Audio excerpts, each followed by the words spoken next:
Hello everybody, GL1 here. Welcome to my online toy museum. And as you can see here, I've set up a bunch of dinosaurs. All right. So this is going to be an educational show. So if that scares you, you can run away now. But what I'm going to do is I am going to do my best to explain some of the evolutionary tracks of the Allosaurus dinosaur toward all these other fellas over here. Their relationship, all right, and what maybe some things about them, some facts about them, and of course what toys that are available that show that, because there's actually a lot more species that are related that are not shown here. And I have a is it going to show? Okay, a cladogram here, all right, which shows you the relationship between these dinosaurs.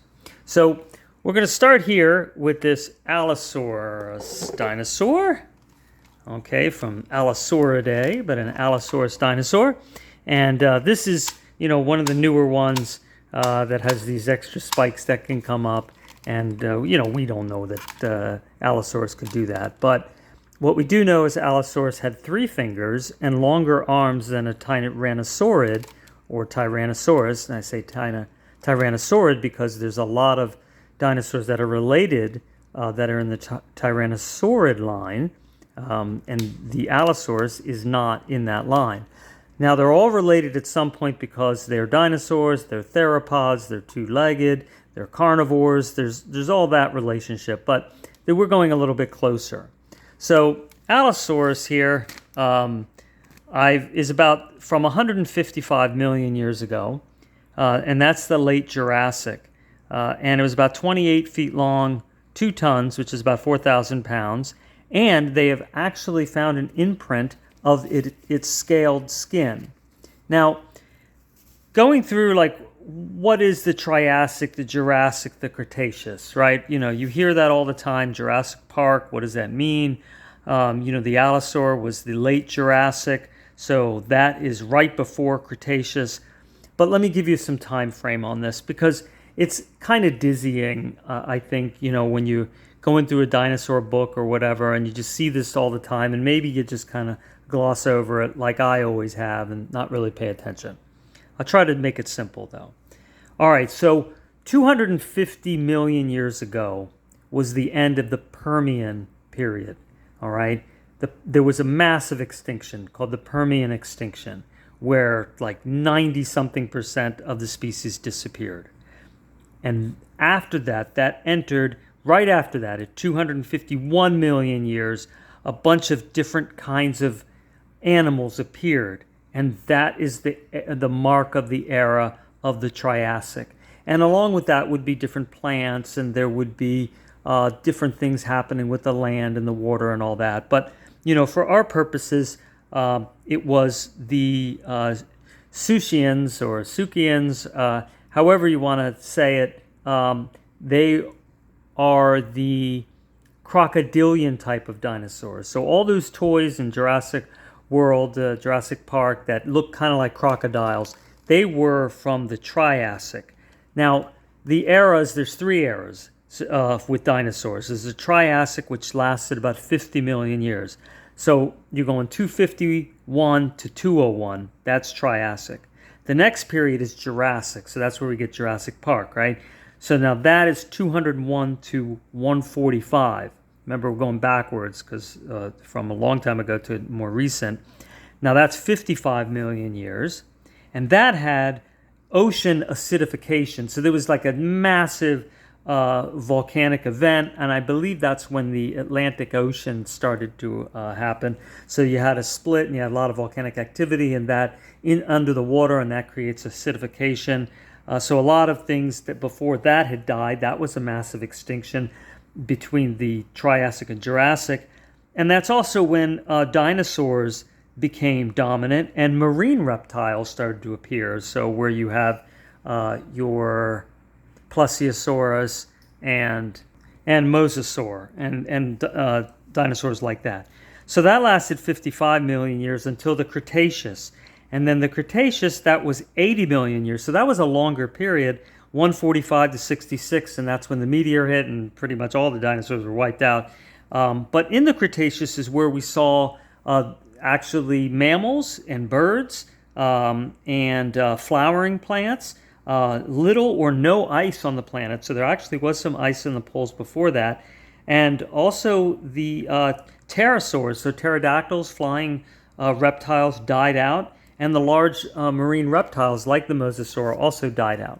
All right, so that gives you a little short view of that. All right, see those eras. So when you say late Jurassic, right, for the Allosaur, then you're looking at like around 145 million years ago is when the Jurassic period started, and Allosaurus was 55 million years ago.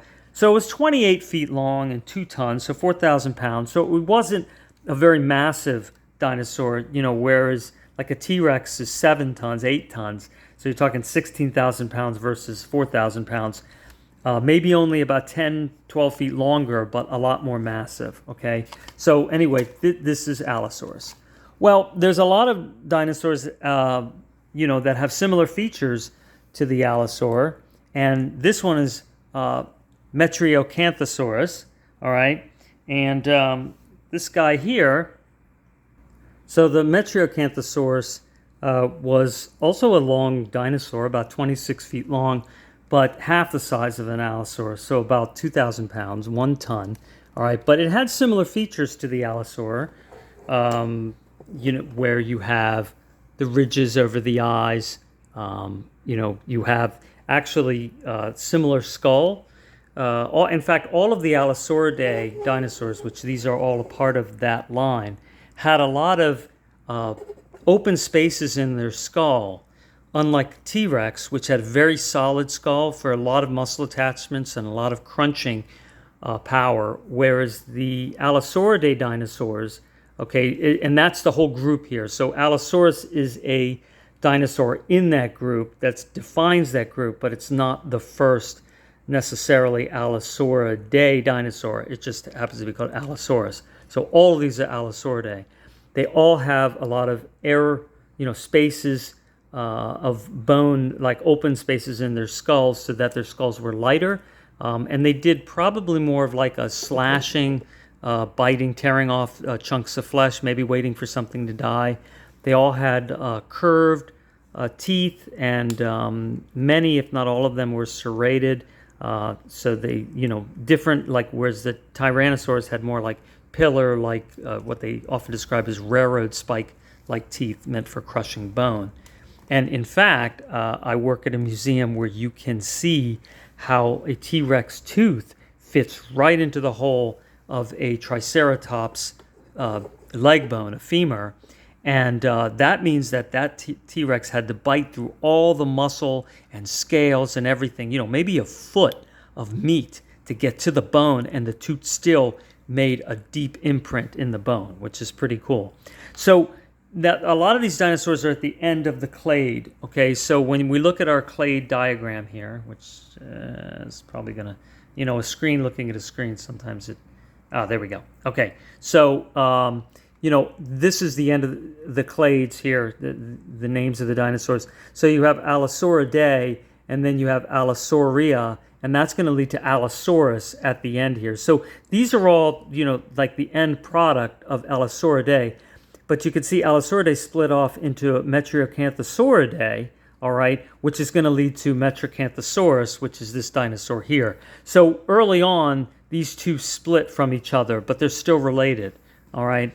And another one, and this is Neovenador, which is 100... Well, let me just say real quick that Metriacanthosaurus is 160 million years ago, which is actually older than Allosaurus, right, by, like 10 million years, 15 million years. So, Allosauridae, there's an ancestor that precedes Allosaurus and Metriacanthosaurus, and Metriacanthosaurus came before Allosaurus, even though it was, this is often true, that it was smaller, it was lighter, and Allosaurus was twice the size. So things often, got bigger as time went on, like the Tyrannosauridae dinosaurs were smaller, and then they led to the gigantic Tyrannosaurus, and then, of course, there was the Cretaceous extinction where all the dinosaurs died out.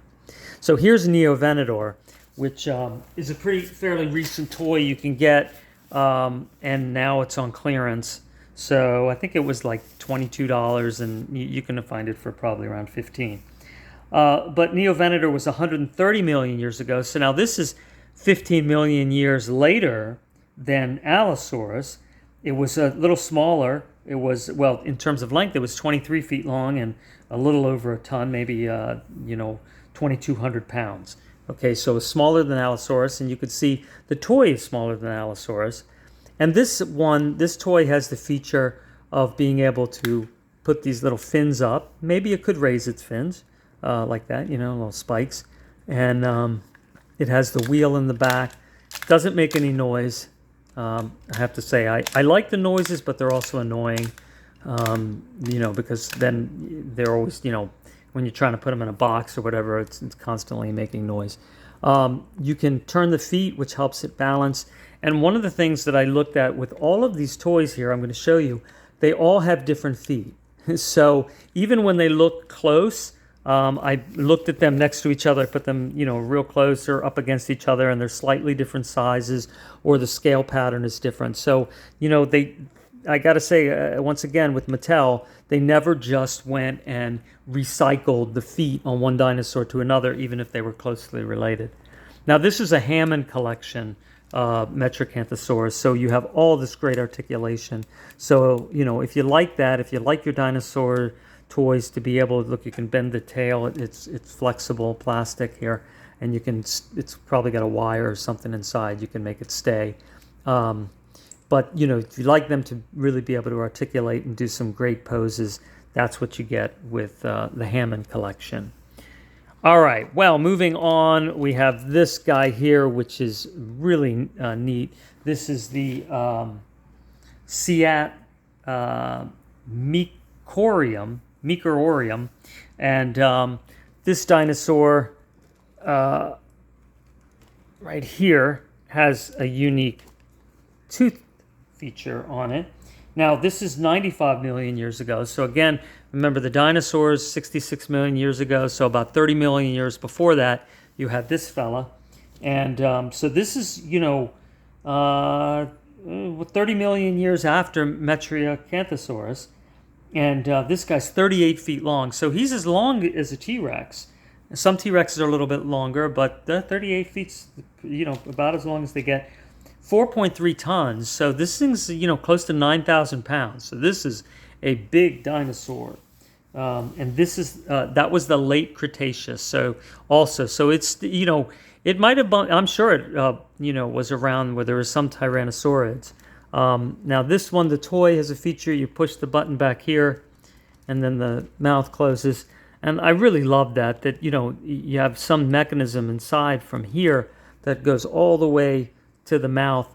Whether that's going to last 30 years like the other Jurassic Park toys do, I hope it does. I hope it's like a good sturdy plastic shaft in there or something, that yanks that closed. And then it also has where you turn the tail and you can go, and he says, I hate that hacker shit, right? So, you can bend that's Jurassic Park, bend his tail around.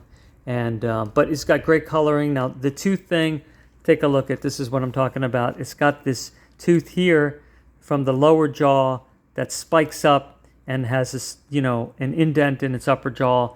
And, is that for cracking open a shell or cracking open a bone or just really getting a good grip on something? Who knows? But it's just really neat to see that difference. All right, so we're going to go to the next dinosaur, which is Eocarcharia, and this is 112 million years ago, 26 feet long, all right, and that's early Cretaceous as opposed to late, because 112 million years ago, right, not 95, and about 3,000 pounds, and they chose to put feathers on this toy. Whether it has feathers or not, I didn't read anything that they had found that it had feathers, that they found an imprint. But, why not, right? It can have anything. So this one, you turn this button back and forth. move that switch basically back and forth, and the head turns and opens the mouth. And it did, as you could hear, kind of made noise. But they put pretty bad batteries in these Jurassic World toys. They're like ready to die. They die not long after you have them, which is fine with me because it's annoying to me, the noise. But you know, the reason I say they're pretty close to death is the batteries, is that I have a Spider-Man toy that was in the package for 30 years with button cell batteries, and it still worked. So take that. All right, so that's this fella here. So, you know, he's got good, you know, mobility in the arms. And you know, if you want to have something different, like a feathered dinosaur, he's pretty cool, you know, and you can move. His feet don't swivel out on this one. And a lot of times on the smaller ones, they don't make the feet swivel. They figure they're going to stand up pretty good on their own. All right, so now we're going to go to Concavenator.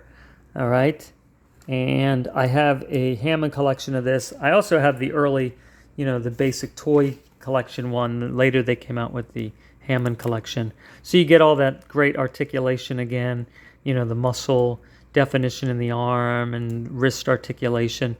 And all of these have 3 fingers. All of these guys, you know, again, you know, just to reiterate, the 3 fingers. And some of them have these ridges on their back, and Concavenator is one of them. I was reading about it. There seems to be maybe some thought that there was a pneumatic aspect to their projection on their back. This fin, that maybe they could puff it up with air or had something to do with air. So maybe, you know, when they're looking at the fossils, they can see kind of like an air pocket. But you can see this has a lot of articulation. And Concavenator is actually pretty closely related to the gigantic Giganotosaurus. And they both have those, you know, ridges on their back. He's 125 million years ago, 20 feet long, and only about 900 pounds. So our smallest dinosaur here, you know, right? So by about a couple hundred pounds. Well, actually, no, by like 1,000 pounds, 1,200 pounds. All right, so then we move on to Giganotosaurus, and, you know, as we've seen on several shows now, and, you know, the more I look at this toy, the more I just think it's a beautiful toy, made so well. You know, it's just the coloring, the details, the scales, just a fantastic toy. I mean, you can look at some of my other episodes and see them. You got the tongue that is articulated. You can put it down, you can put it up, you can hear that click into place. You have the rubber in here, you have the glass eyes that kind of move around with it when you look at it. You know, they got the long arms and everything. Just great articulation. The only thing complaint I have, the feet are small. Now, that may be more accurate than what you get on the T-Rex, because even the Hammond Collection T-Rex, as accurate as it is on many other proportions, its feet are oversized, so it will stand up. And the Giganotosaurus does not stand as well, but it does have a longer tail. It's a bigger dinosaur than the Hammond Collection T-Rex, a bigger toy, and you can use the tail on the ground to really help it balance if you need to. And it will balance on its own, just not as well on the smaller feet. All right, so then we're going to go... Giganotosaurus, okay, was 43 feet long. They haven't found many species of it, but they did find one, and it was, I believe, 70% complete. And from that, they were able to estimate that it was 43 feet long and possibly up to 13 tons. And remember, T-Rex is about 8-9 tons. So 13. If it really was 13 tons, that's 26,000 pounds. That's heavier than the largest African elephant ever found, heavier than a mammoth. It's about as big as the largest Triceratops ever found, which was also 13 tons. And that was found, might have been Montana. It was found in the United States. All right, so we're going to go down to this guy here. This is Carcharodontosaurus. All right, so this is 100 million years ago. This toy came out in green and yellow, and 39 to 41 feet. So possibly, as big and maybe bigger than a T-Rex. 5.5 to 7.7 tons. So certainly the weight range of a T-Rex. A recurved serrated teeth. So the teeth, recurved means the teeth are kind of bent backwards like a python, so that when it bites onto something, if something tries to pull itself out, it'll just pull itself further and further onto the tooth, so it can't get out of the mouth. Again, it might be as heavy as a T-Rex, but lighter built skull, so does not bite as hard.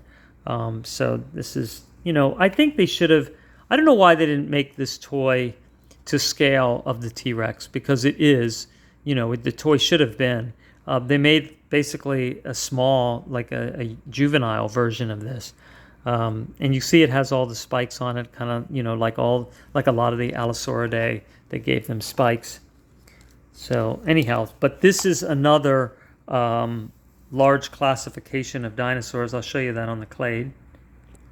Okay, so if we look at the cladogram here, so Allosauridae, Allosauria, which is going to go up to this area, right, where we have the Allosaurid-like dinosaurs right in there. But then Caracodontosauridae goes here, that splits off from Allosauria, so you could see how they're related, right? And then that's going to split off into Neovenatorinae, which is where we have our Neovenator dinosaur, right, which is this guy with the spiky head, right? So more like the motorcycle helmet looking dude. All right. And then you go all the way over to, that works its way out. So you have Concavenator, which is Caracodontosauridae, related to that. And then you have Siats Mechirium, which is closely related to Neovenator. Okay, so that's why I have these two dinosaurs next to each other, because they are more closely related. All right. And then you have Eocharia, which is also, now that's Caracodontosauridae. This guy, right, and this guy are more closely related. And let's see what else I could tell you here. And then you have Caracodontosauridae. Oh, this is tough to look at. It goes out of focus. Right? Anyway, Caracodontosauridae, this guy, breaks off. Its line breaks off, and then you get the Giganotosaurus as well, which is, is kind of at the same area as Concavenator. All right. So another dinosaur we have over here, which just came out. So that means the batteries are still working, which you could see on the latest Jurassic Park Netflix show. All right, which is the Becklespinax. Okay. So that's 142 million years ago. So that's going to be similar to, well, it's not quite the Allosaurus, but it's close to the Allosaurus, about 8 million years. And one of the things I noticed too is that when you look at a species of dinosaur, they often lasted only about 5 to 10 million years. So maybe they could have overlapped if they were in the same area, but you don't usually have apex predators in the same area. They chase each other away. There's only but so much food to go around. They don't want to fight all the time. But so this Becklespinax is kind of a neat toy. So right, he has the spikes on his head, and he's got the fin on the back, like the Giganotosaurus. See that? See that in the background? Yeah. And I like the leg. It's really different than any of the other dinosaur toys where you have like the scales and you have like these wrinkles in there, like maybe his skin is kind of wrinkly. I mean, who knows, right? And then you have some spikes on the back here, but this is a wheel. Now this is the only toy where the wheel is on both sides, so when you're playing with it, it doesn't matter left-handed or right-handed. When you turn the wheel, you're going to get your chomping action. And then when you go forward with it, you can bring the spikes. If you go back, the spikes come out. If you go down, the spikes go in. See that? Spikes out, spikes in. So, I thought maybe it would have been neat if they had a separate button for the spikes. But they're always trying new things. And this one's neat too, because you know how you have the scan for your software, well, you can scan it right in there, and then you can learn more about Becklespinax and see him move around on your little software dinosaur. And this is another dinosaur with small feet, but he will balance. You got your hips that move in and out too quite a bit, and you have good long, good size arms with shoulders that articulate.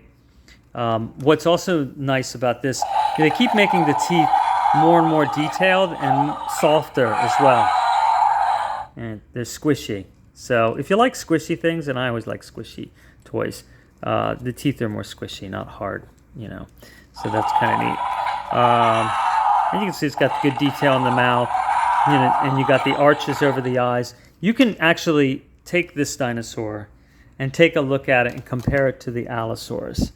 And you can see that there's a lot of similarity in the face, you know, in the head structure and the eyes. So, you know, I don't know what, you know, sometimes they take a little bit of artistic liberty on that as to how they look. But, you know, of course they were related, so they are similar. They have a lot of similar features. And he was 26 feet long. A lot of these things are about 26 feet long. And they think about, I don't know, 2,200 pounds. So it's if that's true, it's out of scale. Okay, so it really, the length is right, but it shouldn't be this thick. But, you know, it's difficult to know when you don't find that many species of dinosaurs often. We found quite a few T-Rexes, like maybe 30 of them. So we have a pretty good idea of how big T-Rex was. But a lot of these other dinosaurs we haven't found, you know, maybe we just find a few pieces. All right, so we have this dinosaur from China, Yangochuanosaurus, and this one's the oldest one. This is 168 million years ago, but its species was estimated to be around 14 million years. So that's, as far as I could see, was the longest, the one that was around the longest. So quite a successful dinosaur, and he was, well, I'm sorry, you know, it was around, no, I'm sorry, it was around for 28 million years, that's right, from 168, you know, all the way to 140. So it actually was from the mid-Jurassic to the early Cretaceous, so it actually lived through an extinction event and made it into the Cretaceous, and it's related more closely to the Metriacanthosaurus, so it's along that line. 26 feet long, but heavy. This guy was maybe 10,000 pounds. So that's the size of a female African elephant. So maybe a little bit larger. So it's a big dinosaur, big carnivore. And you know, if we take a look at him, I mean, obviously he's got this fins on his head that is not Metracanthosaurian looking, but if we look at him, let's see, you see a similarity to the head structure. I mean, we can see that in this nasal area, you know, they both have that depression. And that's, you know, part of the hollowing out of the head, so the heads were lighter. Because the heads were heavy, you know, but not as big as a T-Rex, not as heavy, and they all had longer arms. And, you know, we know T-Rex is famous for having small arms, and you know, I've talked about it before, but it's the sacrifice of having, you know, a bigger head with smaller arms so you can maintain your balance. But this is, you know, a really, I think, great dinosaur toy. I think you can move the tail back and forth and up and down, and it's got a button and you can make his jaws snap. It doesn't make any noise, but I think you'll see this a lot in clearance, like Marshall's or someplace like that. And I think the reason is the colors aren't really great, and he doesn't look bold and mighty in the packaging. I think if they changed the colors and they made him more upright in the box and look more aggressive, I think it would have sold better. And then lastly, that's going to lead us to our, well, you know what? Actually, before I do that, let's see if I can get this cladogram up here again. All right, so Metriacanthosauridae up at the top here, okay? And then we're going to China. We're splitting off here. And then this is the Metriacanthosaurus right there. That's the Metriacanthosaurus toy. But then you can see these are some of the Chinese derivatives of that. And so Yangochuanosaurus, there's 2 subspecies of that, all right, or species of that, so, related to each other. So, that way you can see kind of how they're related. And then we have this guy here, Luchasaurus. And Luchasaurus, you can see him still today. You can see him fighting in AEW.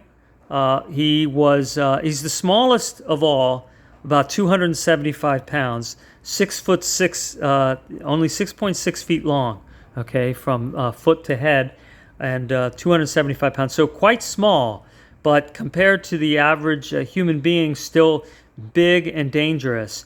And you can see this actually has horns. You can see the ridges over the eye, but quite a dangerous fella. Not a lot of people probably would feel very safe around Luchasaurus. Very athletic, able to leap out. I mean, look at these green nails. And, might be, in some ways as dangerous as Giganotosaurus. And probably a lot of you are wondering, as we've often been wondering lately, how would Luchasaurus do against Giganotosaurus? I mean, I don't know. That's something that a lot of us, I'm sure wonder. Well, it doesn't look like Luchasaurus really had much of a chance against Giganotosaurus, as really pretty much nobody does. So, all right, well, thanks for watching, and I hope you enjoyed that. Took a long time to research all that, put that together, so I hope you appreciate that. Thank you, and I'll be talking to you soon. Take care.